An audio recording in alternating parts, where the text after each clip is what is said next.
Hello everyone, welcome back to my channel Wangxian lovers. तो आज मैं आपके साथ Wangxian fan fiction forced marriage with mafia king का नेक्स्ट पार्ट शेयर करने वाली हूँ। तो चलिए आज का पार्ट हम शुरू करते हैं।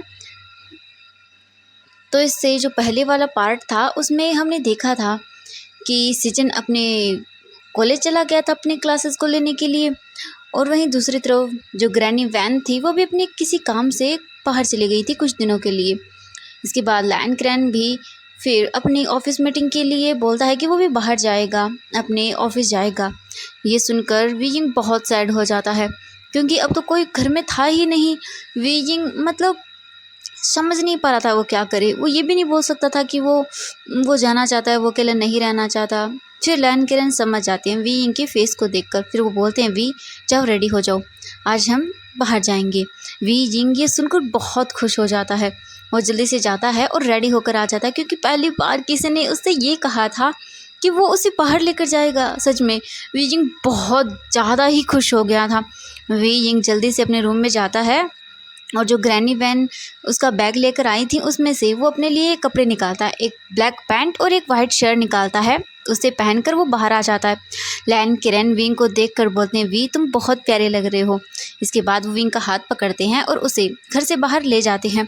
जैसे ही लैन किरण विंग के साथ घर से बाहर आता है, 4 गार्ड्स उनका पीछा करने लगते हैं। फिर वो कार के पास आते हैं, एक ड्राइवर गेट को ओपन करता है। लैन किरण विंग की ओर देखते हैं और बोलते हैं बेटा जाओ अंदर बैठो। वी यिंग फिर धीरे धीरे करके कार के अंदर जाकर बैठ जाता है। फिर लैन किरण भी बैठ जाते हैं। वी यिंग तो कार को देख रहा था क्योंकि वो पहली बार बैठा था इसी कार के अंदर। वी यिंग तो बस कार को ही देखे जा रहा था, वो बहुत ब्यूटीफुल थी। फिर लैन किरण ड्राइवर की ओर देखता है और बोलता है ऑफिस चलो। तो ड्राइवर अपने सिर को हाँ में हिलाता है और वो कार वहाँ से चलना शुरू कर देती है। वी जिंग तो बस विंडो से बाहर देख रहा था क्योंकि उसने इतनी ब्यूटीफुल चीज़ें कभी नहीं देखी थी। इतनी बड़ी बड़ी बिल्डिंगें जो भी वो देख रहा था, उसे यकीन नहीं हो रहा था। विंग को डर लग रहा था कि कहीं एक आवाज़ होगी, वो उठ जाएगा और उसका ये प्यारा सा सपना टूट जाएगा। लैन किरण भी विंग को देख रहा था जो कि खिड़की से बाहर देख रहा था।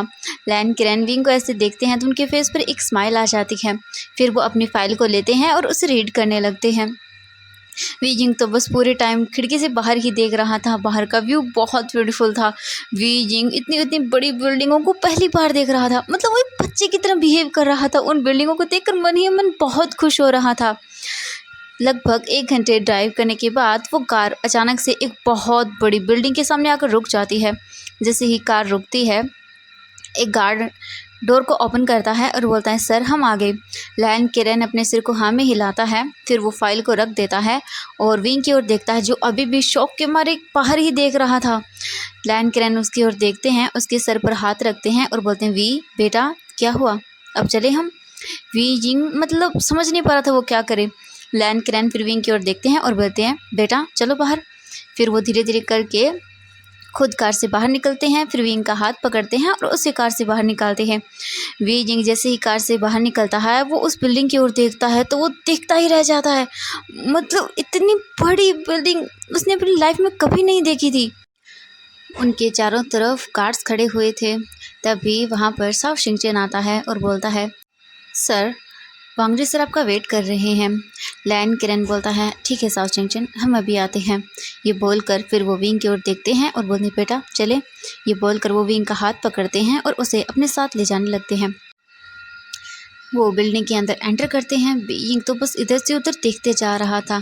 फिर साव चिंगचन जल्दी से लिफ्ट के पास आता है और डोर को प्रेस करता है। लिफ्ट ओपन हो जाती है। लैन किरण फिर विंग के साथ लिफ्ट के अंदर चला जाता है। वी जिंग को बहुत डर लग रहा था।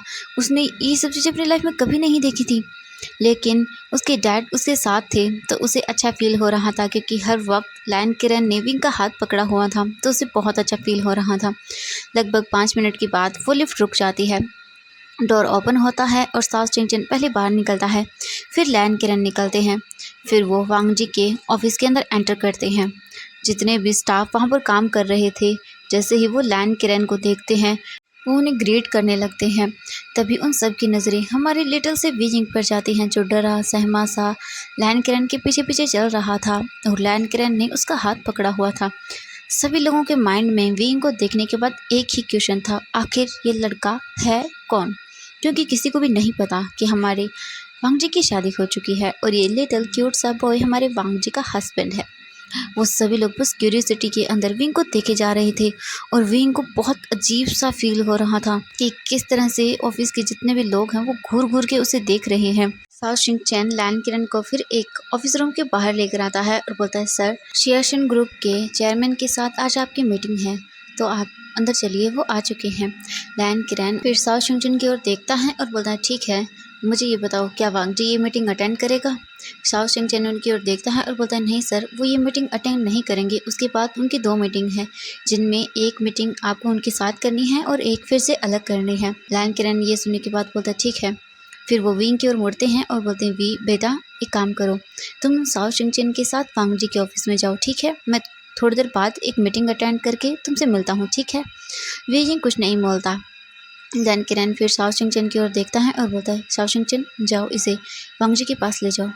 साओ शिंग चैन फिर लैन किरण की ओर देखता है और अपने सिर को हाँ में हिलाता है। इसके बाद लैन किरण फिर वहाँ से ऑफिस रूम के अंदर चले जाते हैं। साओ शिंग चैन फिर विंग की ओर देखता है और बोलता है, सर, अब मेरे साथ आइए।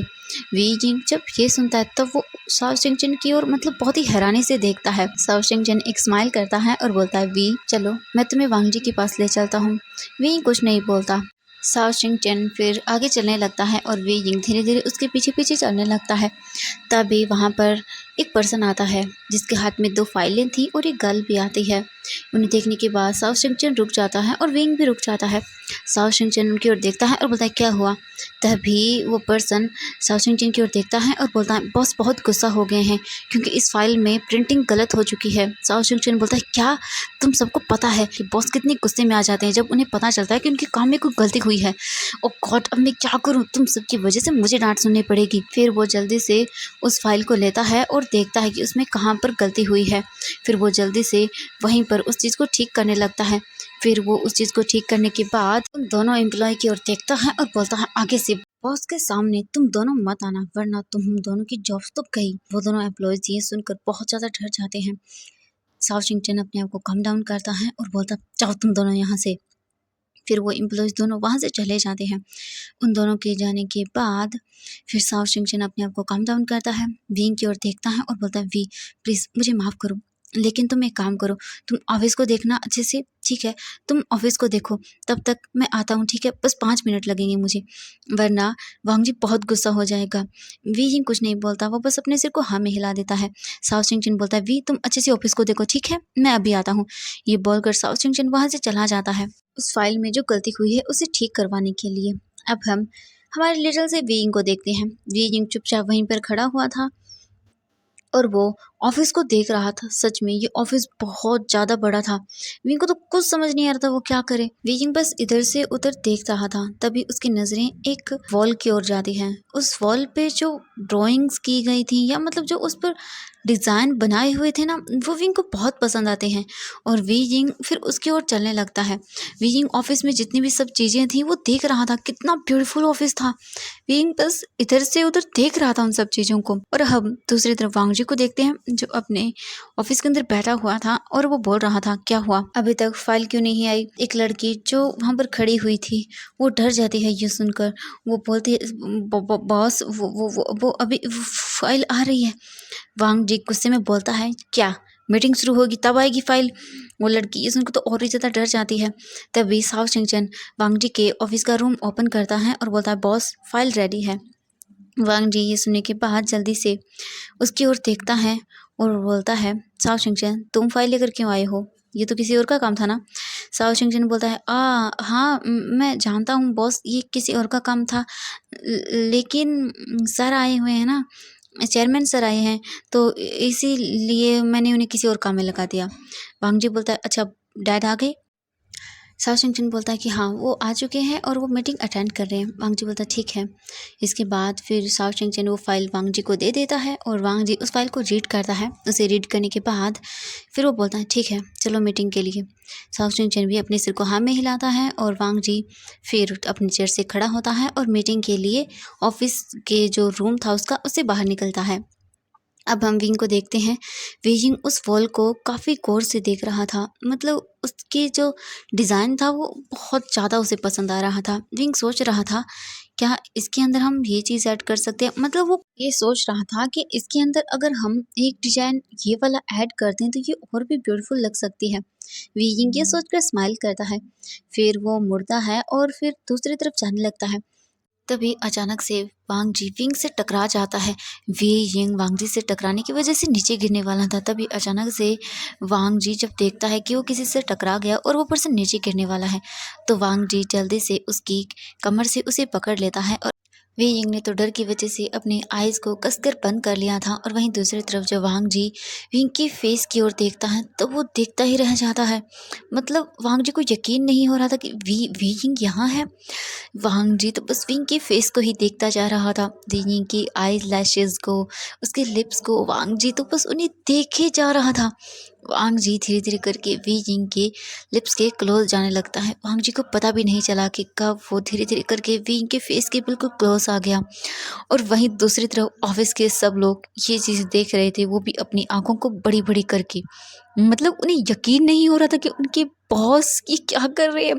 कुछ लोगों ने तो अपने फेस को नीचे कर लिया था और कुछ लोग बहुत ही मज़े लेकर इस चीज़ को देख रहे थे और बस इसके लिए एक्साइटेड हो रही थी कि कब वांग जी विंग को किस करे, क्योंकि वांग जी बहुत ज़्यादा क्लोज था वी यिंग के।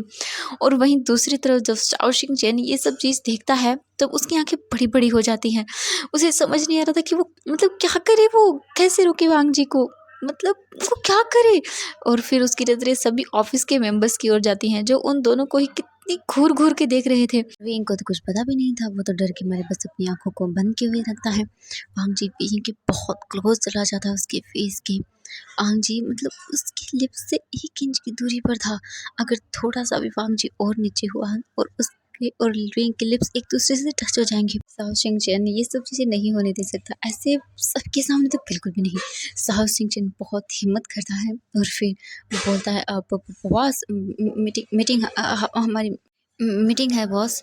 वांग जी जब साओ शिंग चैन की आवाज़ सुनता है तब जाकर वो अपने आप को और फिर विंग को देखता है। वांग जी जल्दी से अपने होश में आता है और जल्दी से विंग को खड़ा करता है। वी यिंग भी फिर अपनी आइज़ को ओपन कर लेता है और वो वांग जी की ओर देखने लगता है। वांग जी फिर अपने सेंस में वापस आता है और बोलता है, साओ शिंग चैन वी वी यहाँ तुम यहाँ कैसे कैसे आ गए। साओ शिंग चैन कुछ नहीं बोलता। वी यिंग वांग जी की ओर ही देखता है। फिर वांग जी वी यिंग के फेस को अपने दोनों हाथों में पकड़ता है और बोलता है, वी तुम यहाँ कैसे आए। वी यिंग फिर वांग जी की ओर देखता है और फिर बहुत ही हिम्मत करके वो बोलता है, मैं यहाँ डैड के साथ आया हूँ। वांग जी जब ये सुनता है तब वो बोलता है, अच्छा डैड के साथ यहाँ आए हो। तभी साओ शिंग चैन भी बोलता है, हाँ सर, विंग सर लैन किरण सर के साथ आए हैं। वांग जी फिर विंग की ओर देखता है और बोलता है, ठीक है। तभी शाओ शिंग चैन बोलता है, बॉस उन्होंने मुझे कहा कि मैं इन्हें आपके पास ले आऊँ। वांग जी बोलते हैं, ठीक है कोई बात नहीं, जाओ तुम। तभी शाओ शिंग चैन बोलता है, बॉस हमारी मीटिंग है अभी। वांग जी फिर कुछ सोचता है, फिर विंग की ओर देखता है और बोलता है, ठीक है। वांग जी वी यिंग की ओर देखते हुए बोलता है, वी मुझे बताओ तुम मेरे साथ चलोगे या फिर मेरे ऑफिस में बैठोगे। वी यिंग फिर वांग जी की ओर देखते हुए बोलता है, मैं आपके साथ जाऊंगा। वांग जी ये सुनने के बाद एक स्माइल करता है और बोलता है, ठीक है। फिर वो साओ शिंग चैन की ओर देखता है और बोलता है, जाओ सबको इन्फॉर्म कर दो मैं आ रहा हूँ। साओ शिंग चैन अपने सिर को हाँ में हिलाता है और फिर वहाँ से चला जाता है। वांग जी फिर जल्दी से वी यिंग के हाथ को पकड़ता है और फिर बोलता है, वी चलो। वी यिंग बस वांग जी के पीछे पीछे चलने लगता है। वांग जी ने विंग का हाथ पकड़ा हुआ था और विंग बस बार बार उस हाथ की ओर ही देखते जा रहा था। आज उसे बहुत डिफरेंट फील हो रहा था। कुछ मिनट के बाद ही वांग जी वहाँ पर आ जाता है जहाँ पर उसकी मीटिंग होने वाली थी। जैसे ही वांग जी वहाँ पर आता है, साओ शिंग चैन ऑलरेडी वहाँ गेट के बाहर खड़ा हुआ था।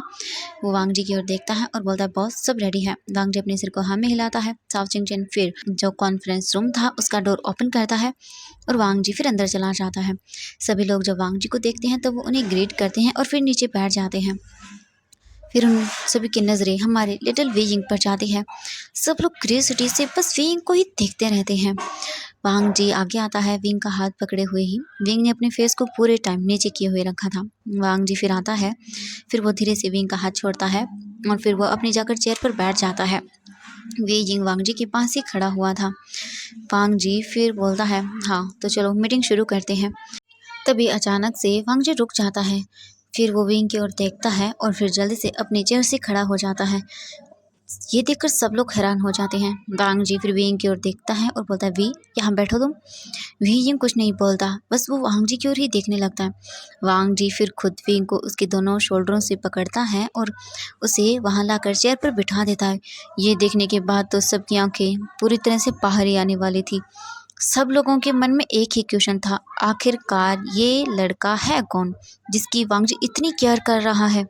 इस तरह का बिहेव वांग जी ने आज तक नहीं किया था, लेकिन वांग जी से ये क्वेश्चन पूछने की हिम्मत वहाँ पर बैठे हुए किसी भी पर्सन में नहीं थी। वो सब लोग चुपचाप सब चीज़ें देख रहे थे। वांग जी को जब सब लोग खड़े हुए देखते हैं तब सब लोग अपनी जगह से खड़े हो जाते हैं और बोलते हैं, सर आप यहाँ बैठ जाइए।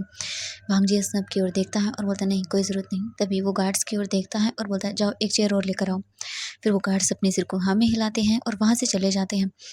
2 मिनट के अंदर ही वहाँ पर दूसरी चेयर लाई जाती है और विंग के साइड में ही रख दी जाती है। वांग जी फिर आराम से अपनी उस चेयर पर बैठता है और फिर उन सब की ओर देखता है और बोलता है, अब सब शुरू कीजिए। इसके बाद फिर वो लोग मीटिंग को शुरू कर देते हैं।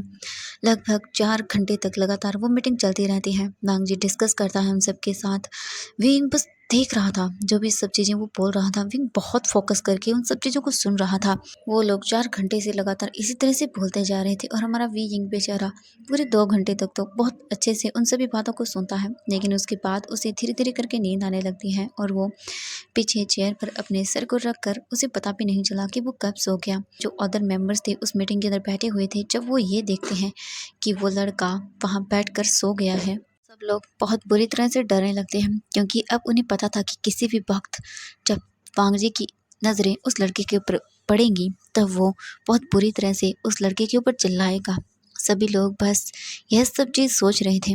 वांग जी जब विंग की ओर देखता है तब वो एक स्माइल करता है, क्योंकि विंग सोते हुए बहुत प्यारा लग रहा था। ये देखकर तो सबकी आंखें बिल्कुल ही, ये सब देखने के बाद तो उन सबको बिल्कुल यकीन नहीं हुआ, क्योंकि अक्सर ऐसा होता था जब भी कोई मीटिंग रूम के अंदर इस तरह से सोना तो दूर की बात है, कोई झपकी भी लेता था ना, तो वांग जी उसे बहुत ज़्यादा सुनाता था। मतलब पूरी तरह से उसे रूम से बाहर निकाल देता था।